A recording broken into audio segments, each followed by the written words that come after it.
अलमट्टीच्या संदर्भात जी भूमिका घेतलेली आहे त्या संदर्भात तिथं आज सर्व पक्षीय चक्काजाम आंदोलन होतं। त्यामध्ये सर्व पक्षाचे लोकप्रतिनिधी असतील, सांगली, सातारा, कोल्हापूरचे लोक असतील, हे सगळे आम्ही उपस्थित होतो आणि राज्य शासनाने निर्णायक भूमिका घ्यावी, फक्त घोषणा न करता त्यामध्ये ठोस अशी भूमिका घ्यावी अशी आमची अपेक्षा आहे। आणि म्हणून आजच्या चक्काजाम आंदोलनानंतर राज्य शासनानं 21 तारखेला 3:30 वाजता बैठक या ठिकाणी बोलवलेले लेखी पत्र आम्ही वर्तमानपत्रात वाचत होतो, बैठक आहे परंतु लेखी पत्र नव्हतं। त्यांनी लेखी पत्र दिलेलं, आमचं आंदोलन थांबण्यास विनंती केलेली आहे। आमची भूमिका एवढीच आहे की राज्य शासनानं कणखरपणे केंद्रामध्ये ही भूमिका मांडावी, जेणेकरून पुराचा धोका आमच्या 3 जिल्ह्यावरचं संकट हे दूर होईल।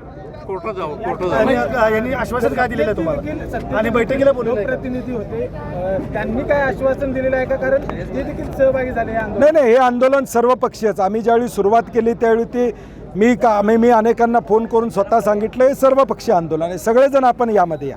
आणि त्यामुळं सरकारमध्ये सत्ताधारी आमदार असू देत किंवा आम्ही असो, आमच्या सगळ्यांची भूमिका या ठिकाणी ठाम आहे की हे उंची वाढली नाही पाहिजे, त्यामुळे सगळेच ही भूमिका मांडतील अशी आम्हाला खात्री आहे। येत्या बैठकीला जर का तोडगा निघाला नाही तर तुमचं पुढचं नाही, आमचं ऑलरेडी ह्या बैठकीमध्ये योग्य निर्णय नाही निघाला तर आम्ही अगदी अलमट्टीवर धडक मारण्याची सुद्धा आमची तयारी असेल।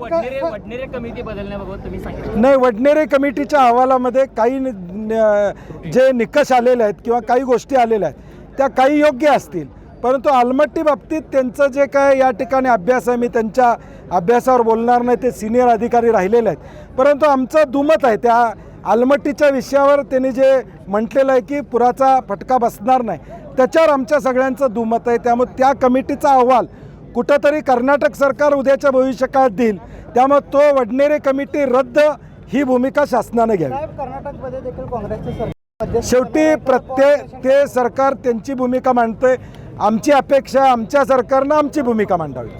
जो आता स्थगिती मिळालेली आहे ती आंध्र प्रदेश आणि तेलंगणामुळे मिळालेली आहे। महाराष्ट्र सरकार याच्या विरोधात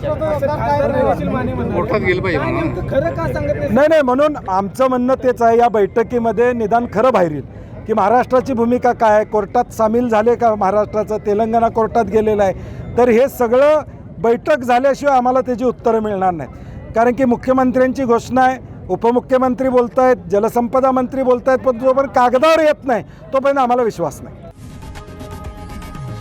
लोकशाही मराठी ऐका, पहा, जागरूक रहा।